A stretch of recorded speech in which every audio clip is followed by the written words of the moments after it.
Más allá del bien y del mal, Nietzsche confronta los mandamientos bíblicos. En un mundo construido sobre cimientos morales milenarios, un filósofo se atrevió a cuestionarlo todo. Friedrich Nietzsche, el hombre que declaró la muerte de Dios, no solo desafió las convenciones de su época, sino que puso en tela de juicio los fundamentos mismos de la moralidad occidental. Los 10 mandamientos, piedras angulares de la moralidad judeo-cristiana, han sido presentados a lo largo de la historia como verdades absolutas, inmutables y divinas. Pero ¿qué pasaría si estas verdades no fueran más que construcciones humanas? Y si, como sugiere Nietzsche, estos mandamientos no fueran expresiones de una bondad divina, sino instrumentos de poder y control. ¿Alguna vez te has preguntado por qué obedecemos ciertos preceptos morales? ¿Es por temor al castigo divino? ¿Es por una convicción interna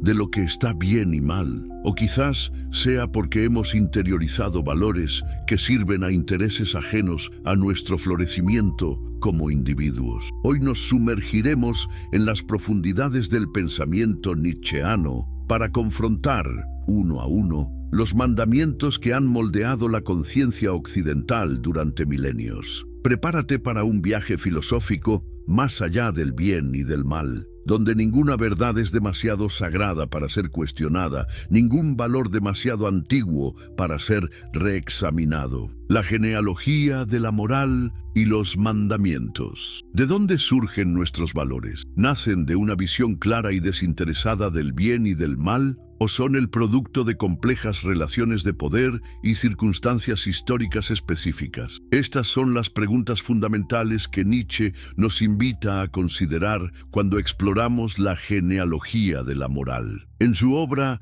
La genealogía de la moral, publicada en 1887, Nietzsche emprende un proyecto revolucionario: investigar el origen histórico de nuestros conceptos morales. Lo que descubre es inquietante para cualquiera que haya dado por sentados los fundamentos de la moralidad occidental. ¿Y si nuestra concepción actual del bien y del mal no fuera eterna ni universal, sino el resultado de una inversión histórica de valores? La historia moral de Occidente, según Nietzsche, comienza con una valoración fundamentalmente distinta a la que conocemos hoy. En las antiguas sociedades aristocráticas grecorromanas, lo bueno era simplemente lo que caracterizaba a los nobles, a los poderosos: la fuerza, la salud, la riqueza, el poder mismo. Lo malo era lo que caracterizaba a los plebeyos: la debilidad, la enfermedad, la pobreza, la impotencia. Esta moralidad no partía de una consideración abstracta sobre lo correcto e incorrecto,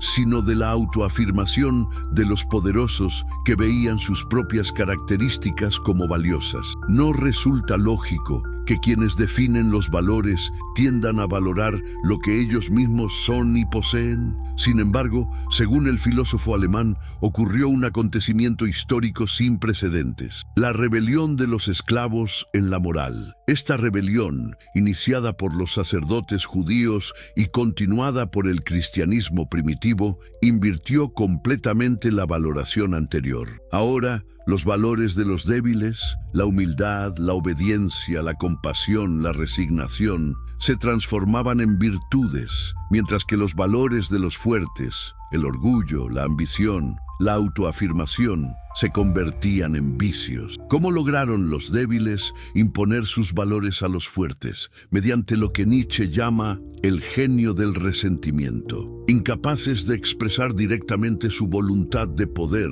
a través de acciones, los débiles desarrollaron una táctica indirecta: la creación de un mundo imaginario donde su debilidad se transformaba mágicamente en mérito moral. ¿No es acaso conveniente para quien no puede vengarse proclamar que la venganza es inmoral? ¿No beneficia a quien no puede acumular riquezas afirmar que la pobreza es virtuosa? Los 10 mandamientos, en esta luz, aparecen como manifestaciones cristalizadas de esta inversión de valores. No son decretos divinos, sino instrumentos históricos de poder creados para controlar a los fuertes y elevar a los débiles. Son el producto del resentimiento disfrazado de virtud. Tomemos, por ejemplo, el mandamiento "no matarás". En la superficie parece una norma universal y benevolente. Pero Nietzsche nos invita a cuestionar, ¿quién se beneficia principalmente de tal prohibición? ¿Los fuertes, que podrían imponer su voluntad por la fuerza, o los débiles, que serían las primeras víctimas en un mundo donde matar estuviera permitido? ¿No es sospechoso que una moral que supuestamente viene de un Dios omnipotente favorezca consistentemente a los impotentes? Esta distinción entre la moral de señores y la moral de esclavos es fundamental en el análisis nietzscheano. La primera surge de la abundancia, de la autoafirmación, del yo soy bueno, por lo tanto lo diferente a mí es malo. La segunda nace de la escasez, del resentimiento, del el otro es malo porque tiene lo que yo no puedo tener, por lo tanto yo soy bueno porque soy diferente a él. ¿Cuál de estas perspectivas está realmente detrás de los mandamientos que hemos venerado durante siglos? Nietzsche va más allá y cuestiona también la supuesta origen divina de estos preceptos morales. Para él, atribuir los mandamientos a Dios es una estratagema astuta que los vuelve incuestionables. ¿Cómo podría alguien oponerse a una orden directa del Creador del universo? Al colocar el origen de la moral fuera del alcance del cuestionamiento humano, los sacerdotes aseguraron que nadie pudiera examinar críticamente los intereses que estos mandamientos realmente servían. ¿No es revelador que los mandamientos parezcan diseñados para mantener el orden social y la obediencia a la autoridad religiosa? No tendrás otros dioses delante de mí y santificarás el día de reposo. Sirven directamente a los intereses del sacerdocio como intermediarios entre la humanidad y lo divino. Honrarás a tu padre y a tu madre. Refuerza las estructuras jerárquicas existentes. No robarás. Protege la propiedad en sociedades con grandes desigualdades. Coincidencia divina o diseño humano. El resentimiento,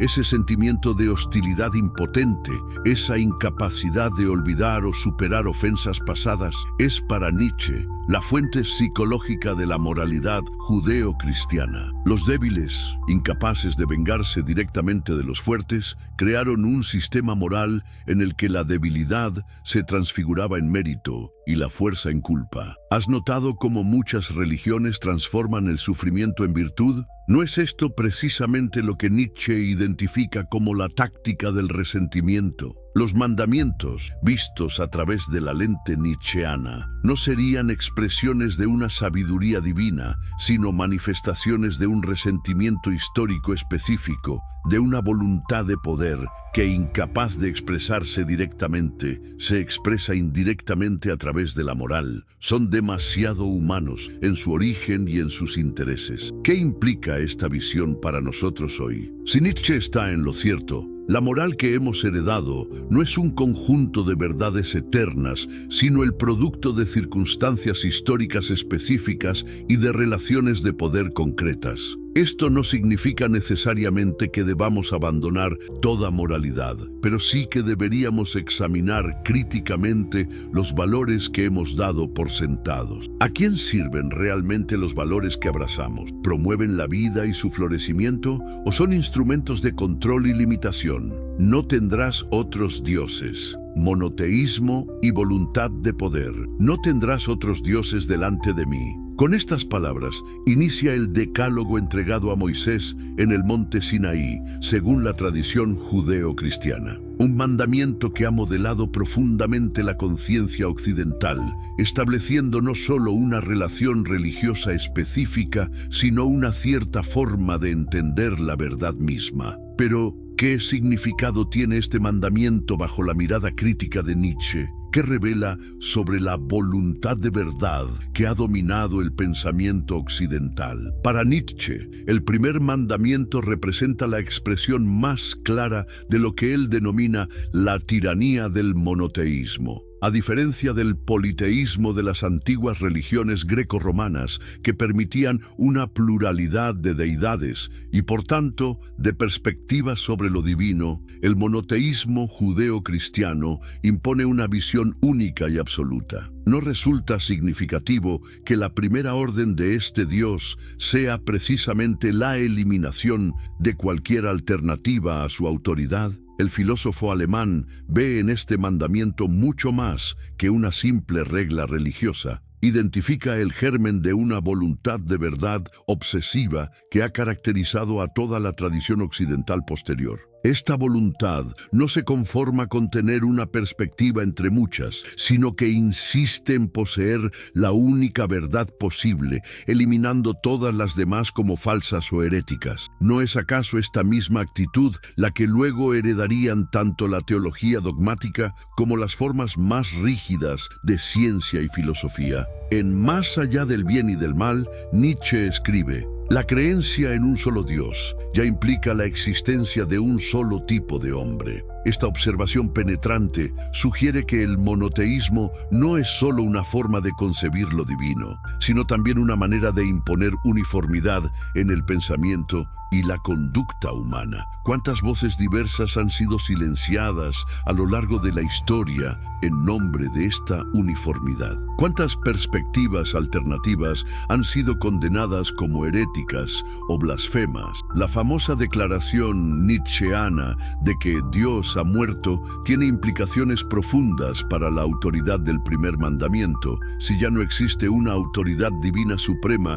que respalde este mandamiento. ¿Sobre qué base deberíamos obedecer cualquiera de los preceptos morales tradicionales? La muerte de Dios no es para Nietzsche simplemente una afirmación atea sobre la no existencia de una deidad, sino un diagnóstico cultural. La base metafísica que sustentaba todos nuestros valores ha colapsado. Esta muerte simbólica deja a la humanidad occidental en una situación de crisis existencial. Por siglos, nuestros valores morales, incluidos los 10 mandamientos, habían derivado su autoridad de la existencia de un Dios que los respaldara. ¿Qué ocurre cuando esta garantía divina desaparece? ¿Conservan estos mandamientos alguna validez intrínseca o quedan expuestos como meras convenciones humanas, contingentes y discutibles? El nihilismo, ese huésped inquietante que Nietzsche previó como consecuencia inevitable de la muerte de Dios, representa precisamente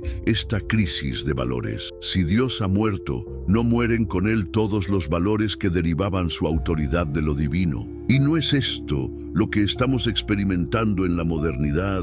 Ese vacío de sentido, esa incapacidad para fundamentar nuestros valores en algo más allá de la utilidad o la convención. Frente a la tiranía del monoteísmo, Nietzsche ofrece una visión alternativa: el politeísmo como libertad filosófica. No es que Nietzsche abogue por un retorno literal a la adoración de múltiples deidades, sino que ve en el espíritu del politeísmo una apertura a la multiplicidad de perspectivas que el monoteísmo había suprimido. En La Gaia Ciencia, escribe: el mayor beneficio que debemos al politeísmo es quizás el que nos permitió tener una pluralidad de normas. Un único hombre pudo permitirse crear sus propias virtudes, su propia escala de valoración. ¿No resulta fascinante que una religión con múltiples dioses pueda fomentar mayor libertad interpretativa que un monoteísmo que insiste en una verdad única?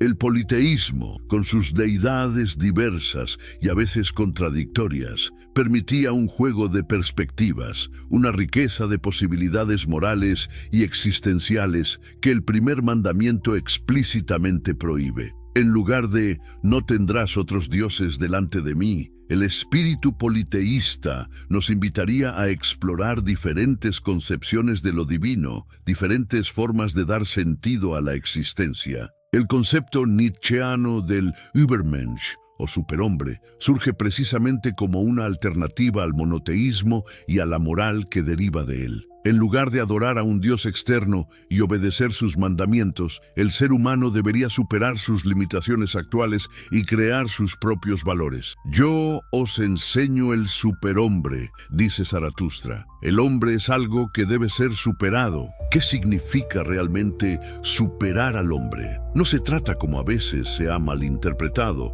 de una superación biológica o racial, sino de una transformación moral y existencial. El superhombre es aquel que, tras la muerte de Dios, no cae en el nihilismo, sino que asume la terrible responsabilidad de crear valores en un universo sin garantías metafísicas. Es quien dice sí a la vida en toda su complejidad, sin necesitar justificaciones trascendentes. Esta alternativa nietzscheana al primer mandamiento nos invita a una forma radicalmente diferente de relacionarnos con la verdad y con los valores. En lugar de buscar una verdad única y absoluta, deberíamos explorar múltiples perspectivas. En lugar de obedecer mandamientos externos, deberíamos crear valores que afirmen la vida y promuevan la excelencia individual. ¿No es esta quizás una forma más honesta de enfrentar la existencia tras la muerte de Dios? Pero, ¿estamos realmente preparados para asumir esta responsabilidad? ¿Podemos soportar el vértigo de vivir sin la red de seguridad de valores absolutos? Nietzsche sospechaba que la mayoría no lo estaba, y que incluso tras declarar la muerte de Dios, seguiríamos viviendo bajo su sombra durante mucho tiempo. ¿Qué significó hacer esto? ¿Quién nos dio la esponja para borrar el horizonte entero? ¿Qué hicimos cuando desencadenamos a esta tierra de su sol? Estas preguntas conservan toda su potencia inquietante incluso hoy. El primer mandamiento sigue ejerciendo su influencia, ya no necesariamente como una orden divina literal, sino como la expresión de un anhelo humano de verdades absolutas y seguridades inamovibles. ¿Acaso no seguimos buscando dioses diversos, la ciencia, el progreso, la nación, el mercado, a los que otorgamos una autoridad casi religiosa? ¿No seguimos temiendo la libertad vertiginosa de un mundo sin verdades absolutas? La crítica nietzscheana al primer mandamiento nos invita a reconocer que toda perspectiva, incluida la suya propia, es parcial e interesada. No existe el ojo de Dios, ese punto de vista neutral y omnisciente desde el cual juzgar todas las cosas. Solo existen perspectivas humanas demasiado humanas, cada una con sus propios presupuestos, intereses y limitaciones. ¿No sería más honesto abandonar la pretensión de verdad absoluta y reconocer la naturaleza perspectivista de todo conocimiento? En este sentido, la crítica de Nietzsche al primer mandamiento es también una crítica a toda forma de dogmatismo, sea religioso, científico o filosófico. Cualquier sistema que declare poseer la verdad única y definitiva, cualquier visión que no tolere alternativas, está repitiendo la estructura fundamental del «no tendrás otros dioses delante de mí». Y esto para Nietzsche representa una negación de la riqueza y complejidad de la existencia, una tiranía sobre el pensamiento humano. ¿Qué alternativas nos quedan entonces? ¿Cómo vivir en un mundo donde el primer mandamiento ha perdido su autoridad divina? Nietzsche sugiere que la respuesta no está en encontrar un nuevo absoluto que reemplace al Dios perdido, sino en cultivar el espíritu libre que acepta la multiplicidad de perspectivas y la responsabilidad de crear valores sin garantías metafísicas. Esto requiere valor, creatividad y, sobre todo, una afirmación radical de la vida en todas sus dimensiones, incluso las más problemáticas y dolorosas. Vivir peligrosamente es la consigna nietzscheana que se opone diametralmente a la seguridad ofrecida por el primer mandamiento. ¿No es, después de todo, más exigente pero también más honesto crear nuestros propios valores que simplemente obedecer mandamientos externos? ¿No es más afirmativo de la vida aceptar su carácter perspectivista y cambiante que tratar de fijarla en verdades eternas? La alternativa nietzscheana al primer mandamiento es, en última instancia, una invitación a la libertad filosófica, a la experimentación con diferentes formas de valorar y dar sentido a la existencia. Es un llamado a superar no solo la idea de un Dios único, sino también la necesidad psicológica de absolutos que ha caracterizado al pensamiento occidental. ¿Estamos preparados para aceptar este desafío? ¿O seguiremos, como sugiere Nietzsche, adorando la sombra de Dios mucho después de haber declarado su muerte? No matarás y no robarás. la moral del rebaño. No matarás y no robarás. Dos mandamientos que parecen universalmente válidos, pilares fundamentales de cualquier sociedad civilizada. Pero lo son realmente. O esconden, como sugiere Nietzsche, una moral del rebaño que protege a los débiles y limita el florecimiento de los fuertes. Para comprender la crítica nietzscheana a estos mandamientos, debemos primero entender su visión de la compasión universal que subyace a ellos. A diferencia de pensadores como Schopenhauer, que veían en la compasión la base de toda moral auténtica, Nietzsche la considera sospechosa. ¿Por qué? Porque la compasión universal, según él, no es una virtud desinteresada, sino una expresión del miedo y la debilidad.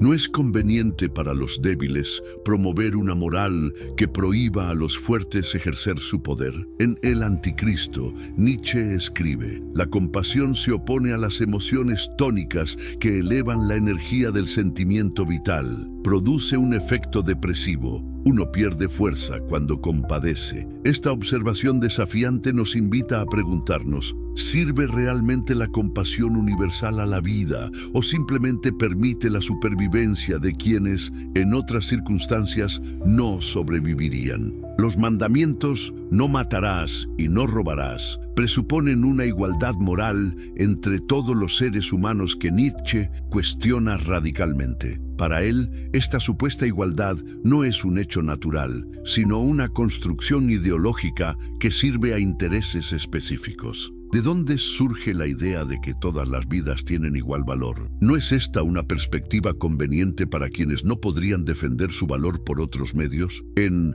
Más allá del bien y del mal, Nietzsche afirma provocativamente: la moral es hoy en Europa moral de rebaño. Es decir, según entendemos nosotros las cosas, no es más que una especie de moral humana, al lado de la cual, delante de la cual, detrás de la cual, son o deberían ser posibles otras muchas morales, sobre todo morales superiores. No nos invita esto a cuestionar la supuesta universalidad y obviedad de mandamientos como "no matarás". Para el filósofo alemán, la moral no debería nivelar a todos por igual, sino reconocer y promover la excelencia, el florecimiento de individuos excepcionales que puedan elevar a la humanidad en su conjunto. Desde esta perspectiva, los mandamientos que protegen indiscriminadamente a todos podrían estar obstaculizando el surgimiento de seres humanos superiores. ¿Es realmente mejor un mundo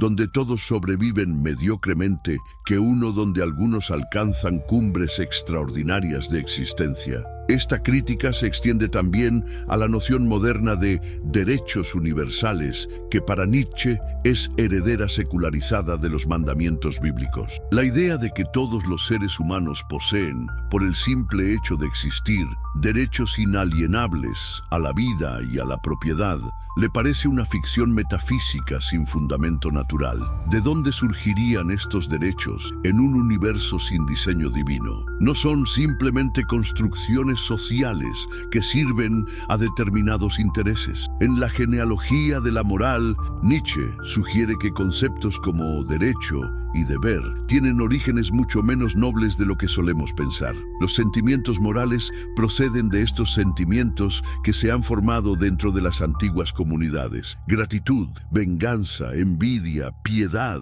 generosidad. Los supuestos derechos universales serían, desde esta perspectiva, sublimaciones de relaciones de poder mucho más básicas y contingentes. ¿No resulta entonces que mandamientos como "no matarás" y "no robarás" funcionan primariamente como mecanismos de control social? No protegen, en última instancia, no alguna justicia abstracta, sino los intereses concretos de la mayoría mediana contra posibles amenazas de individuos extraordinarios. Esto no significa que Nietzsche abogue por el homicidio o el robo indiscriminados. Su crítica es mucho más sutil. Cuestiona la absolutización de estos mandamientos, su transformación en tabúes incuestionables que se aplican uniformemente a todos los casos y contextos.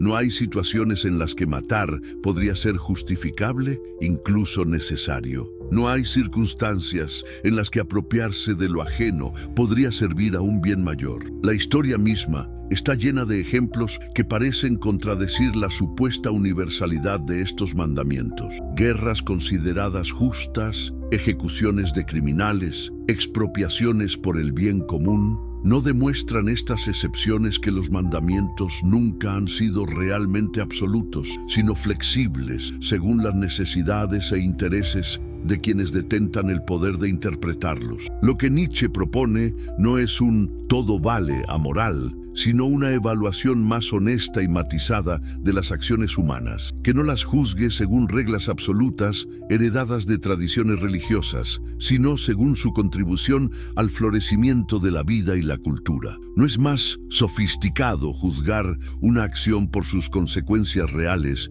que por su conformidad con mandamientos abstractos. Esta perspectiva nietzscheana nos invita a cuestionar no solo los mandamientos específicos, sino toda la estructura del pensamiento moral tradicional. La idea de que existen reglas universales y eternas que todos deben obedecer independientemente de las circunstancias. ¿No es esta una visión simplificadora de la complejidad moral de la existencia humana? En última instancia, lo que Nietzsche desafía es nuestra tendencia a escondernos detrás de absolutos morales para evitar la responsabilidad de evaluar cada situación según sus propios méritos. Los mandamientos, como toda moral absoluta, nos ofrecen la comodidad de reglas claras y simples en un mundo moralmente ambiguo y complejo. Pero ¿no es esta comodidad comprada al precio de una simplificación excesiva, de una negación de la riqueza y diversidad de la experiencia humana? No matarás y no robarás pueden seguir siendo guías útiles para la convivencia social, pero perderían, bajo la mirada nietzscheana, su estatus de verdades eternas y absolutas para convertirse en lo que realmente son: convenciones humanas contingentes, creadas para servir a determinados intereses y propósitos en contextos históricos específicos. ¿No es esta una visión más honesta y madura de nuestra moralidad? Deseo, verdad y los mandamientos sexuales.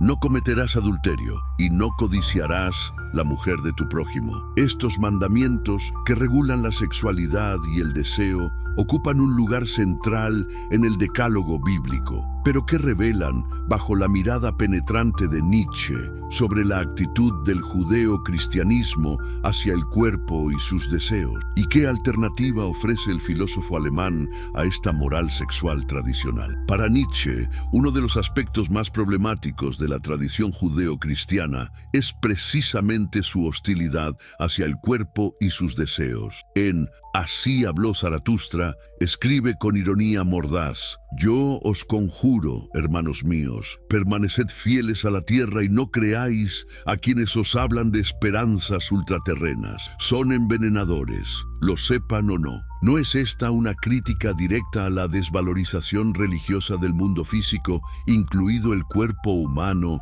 y sus deseos? Los mandamientos sexuales, desde la perspectiva nietzscheana, reflejan precisamente esta desvalorización. No se limitan a regular comportamientos externos, como el adulterio, sino que pretenden controlar incluso los deseos internos, como la codicia hacia la mujer ajena. ¿No revela esto una profunda desconfianza hacia la naturaleza humana, hacia nuestros impulsos más básicos? En El Anticristo, Nietzsche es aún más explícito. El cristianismo dio a beber veneno a Eros. Este no murió, pero degeneró convirtiéndose en vicio. Esta observación incisiva sugiere que la moral sexual cristiana, lejos de elevar o sublimar los deseos humanos, los ha corrompido, transformándolos de expresiones naturales de vitalidad en fuentes de culpa y vergüenza. ¿No es esto lo que experimentan muchas personas educadas en tradiciones religiosas estrictas, una relación culpable y conflictiva con su propia sexualidad?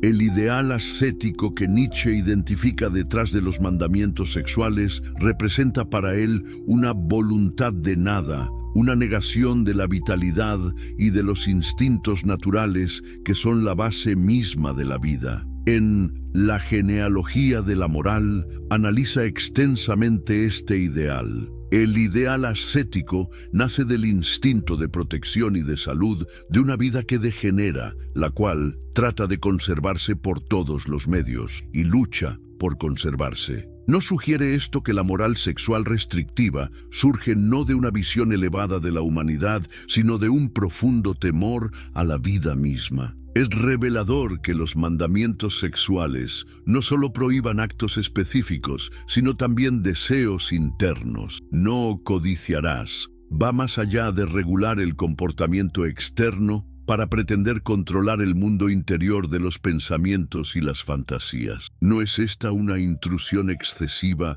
en la esfera íntima del individuo? ¿Y no revela una desconfianza fundamental hacia la naturaleza humana, vista como inherentemente corrompida y necesitada de constante vigilancia y represión? Nietzsche ve en esta moralización de los deseos naturales una forma sutil pero profunda de tiranía, una intrusión del poder religioso hasta en los rincones más íntimos de la psique humana. ¿No es significativo que las religiones que más énfasis ponen en controlar la sexualidad sean también las que mayor poder han ejercido históricamente sobre las sociedades? Para el filósofo alemán, esta regulación estricta de la sexualidad no es accidental, sino central en el proyecto de control social de las religiones monoteístas. Controlando algo tan básico y poderoso como el deseo sexual, estas religiones logran una influencia profunda sobre el individuo en su totalidad.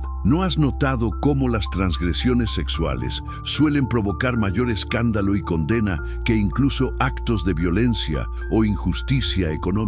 La propuesta nietzscheana de transvaloración de los valores aplicada a la esfera sexual implicaría precisamente liberarse de esta moralización del deseo. No se trata simplemente de un todo vale hedonista, sino de integrar los deseos corporales en una visión afirmativa de la vida, que no los niegue ni los demonice, sino que los reconozca como expresiones de la vitalidad humana. ¿No sería más saludable una moral que, en lugar de reprimir los deseos naturales, nos enseñara a expresarlos de maneras que no dañen a otros ni a nosotros mismos? En La Gaia Ciencia, Nietzsche escribe: sensualidad. Para los que desprecian el cuerpo, esta es su espina y su estaca, y ellos la han maldecido llamándola Satanás. Esta observación incisiva revela cómo la desvalorización religiosa del cuerpo conduce inevitablemente a una relación conflictiva con la sexualidad.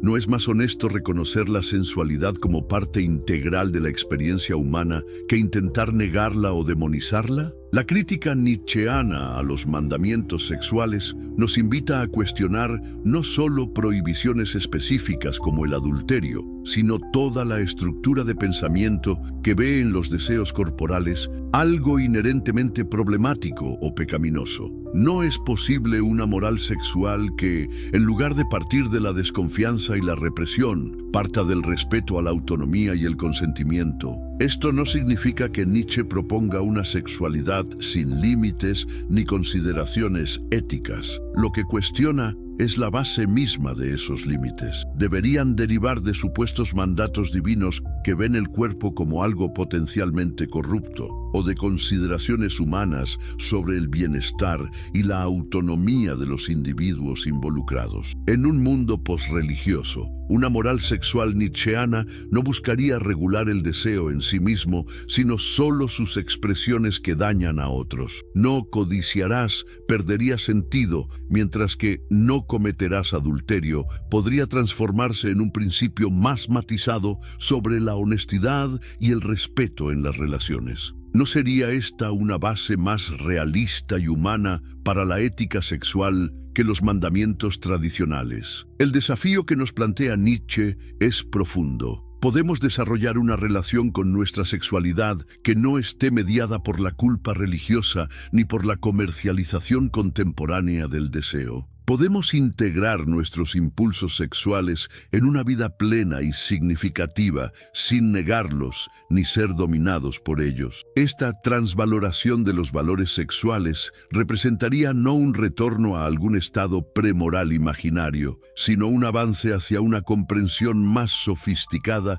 y afirmativa de la sexualidad humana. ¿No es este un proyecto más digno de seres humanos maduros que la simple obediencia a prohibiciones heredadas de tradiciones antiguas? No darás falso testimonio. Verdad, lenguaje y poder. No darás falso testimonio contra tu prójimo. A primera vista, este mandamiento parece incontrovertible. ¿Quién defendería la mentira y el falso testimonio? Sin embargo, bajo la mirada crítica de Nietzsche, incluso este aparentemente incuestionable precepto revela presupuestos problemáticos sobre la verdad, el lenguaje y el poder. ¿Qué nos dice realmente este mandamiento sobre nuestra concepción de la verdad? Para comprender la crítica nietzscheana, debemos primero examinar su problematización radical de la noción misma de verdad que subyace al mandamiento contra el falso testimonio. En su ensayo temprano sobre verdad y mentira en sentido extramoral, Nietzsche plantea una pregunta desestabilizadora. ¿Qué es entonces la verdad? Una hueste en movimiento de metáforas, metonimias, antropomorfismos. Las verdades son ilusiones de las que se ha olvidado que lo son. Esta visión provocadora desafía directamente la concepción tradicional de la verdad como correspondencia exacta entre nuestras palabras y la realidad objetiva. Para Nietzsche, toda verdad humana es perspectivista, parcial e interesada. No implica esto que el mandamiento presupone ingenuamente una capacidad de acceder a la verdad que ningún ser humano realmente posee. En Más allá del bien y del mal, Nietzsche profundiza esta crítica. La falsedad de un juicio no es para nosotros ya una objeción contra el mismo. La cuestión está en saber hasta qué punto ese juicio favorece la vida, conserva la especie, quizá incluso selecciona la especie. ¿No sugiere esto un criterio radicalmente diferente para evaluar nuestras afirmaciones? No su correspondencia con una verdad objetiva, sino su utilidad para la vida. Esta perspectiva nietzscheana sobre la verdad se conecta con su análisis del lenguaje como una construcción metafórica que nunca captura plenamente la realidad. El lenguaje no es un espejo transparente del mundo, sino una herramienta desarrollada por los seres humanos para sus propios fines prácticos y sociales. ¿No es entonces ilusorio pensar que podríamos dar un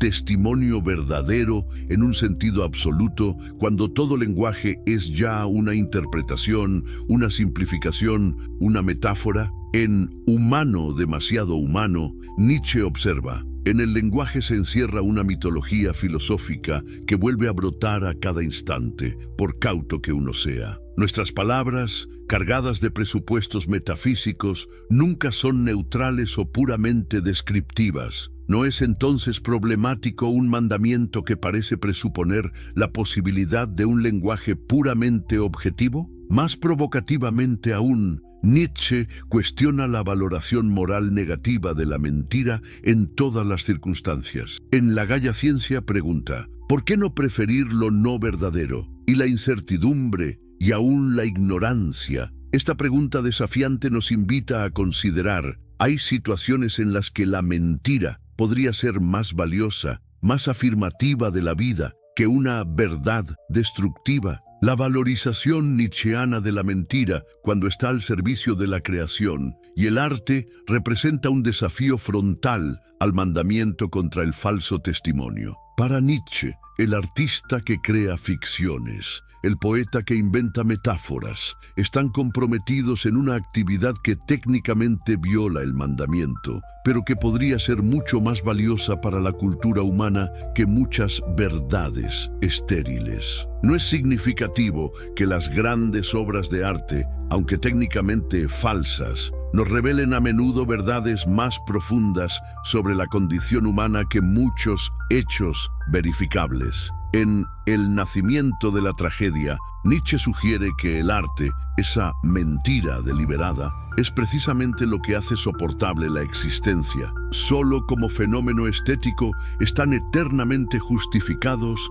la existencia y el mundo. ¿No implica esto una inversión completa de la valoración tradicional que privilegia la verdad sobre la mentira? ¿Y no cuestiona directamente la base del mandamiento contra el falso testimonio? El perspectivismo nietzscheano ofrece una alternativa a la búsqueda de objetividad absoluta que parece subyacer al mandamiento. En lugar de una verdad única y definitiva, Nietzsche propone reconocer la multiplicidad de perspectivas posibles sobre cualquier fenómeno. Existe únicamente un ver perspectivista, únicamente un conocer perspectivista, afirma en La genealogía de la moral. ¿No es entonces más honesto reconocer la parcialidad de nuestra perspectiva que pretender acceder a una verdad absoluta? Esta visión perspectivista tiene implicaciones profundas para nuestra comprensión del octavo mandamiento. Si toda verdad es perspectiva, entonces todo testimonio es necesariamente parcial e incompleto. La distinción clara entre testimonio verdadero y falso testimonio se desdibuja, revelándose como otra construcción moral interesada, no un reflejo de alguna distinción natural evidente. ¿No es esta una visión más sofisticada de la compleja relación entre lenguaje y realidad? Lo que Nietzsche propone no es un relativismo ingenuo, donde cualquier afirmación valdría lo mismo que cualquier otra, sino una conciencia más aguda de los intereses y valores que subyacen a nuestras pretensiones de verdad. ¿Al servicio de qué voluntad de poder está mi verdad? ¿Qué perspectiva privilegia y cuáles excluye? ¿Promueve la vida o la niega? Estas serían las preguntas relevantes desde una ética nietzscheana, no simplemente si una afirmación corresponde a alguna supuesta realidad objetiva. El mandamiento contra el falso testimonio adquiere bajo esta luz un carácter mucho más ambiguo y problemático. Ya no es simplemente una exhortación a la honestidad, sino un instrumento de poder que privilegia ciertas formas de discurso y deslegitima otras. ¿No ha sido históricamente utilizado este mandamiento para silenciar voces disidentes, narrativas alternativas, ficciones creativas que cuestionaban el orden establecido? En lugar de una prohibición absoluta del falso testimonio, una ética nietzscheana de la verdad nos invitaría a una mayor honestidad sobre la naturaleza perspectivista de todas nuestras afirmaciones, incluyendo las científicas y filosóficas. ¿No sería más maduro reconocer abiertamente los intereses y valores que subyacen a nuestras verdades que pretender una objetividad imposible? Esto no significa que cualquier afirmación sea tan buena como cualquier otra, o que sea imposible distinguir entre afirmaciones más o menos adecuadas a ciertos propósitos. Significa, más bien, que los criterios para evaluar afirmaciones no pueden derivarse de alguna correspondencia metafísica con la realidad en sí, sino de consideraciones más pragmáticas sobre sus efectos en la vida humana. ¿Promueve esta afirmación la expansión de las posibilidades vitales o las restringe? ¿Favorece la diversidad de perspectivas o impone una tiránicamente? ¿Reconoce su propia parcialidad o se presenta falsamente como absoluta? La crítica nietzscheana al mandamiento contra el falso testimonio nos invita, en última instancia, a una relación más creativa y menos timorata con la verdad. En lugar de repetir obedientemente lo que consideramos verdadero según criterios heredados, podríamos asumir la responsabilidad de crear interpretaciones que afirmen la vida y expandan nuestras posibilidades. ¿No es esta una perspectiva más digna de seres humanos maduros que la simple obediencia a un mandamiento que presupone una metafísica de la verdad cada vez más difícil de sostener?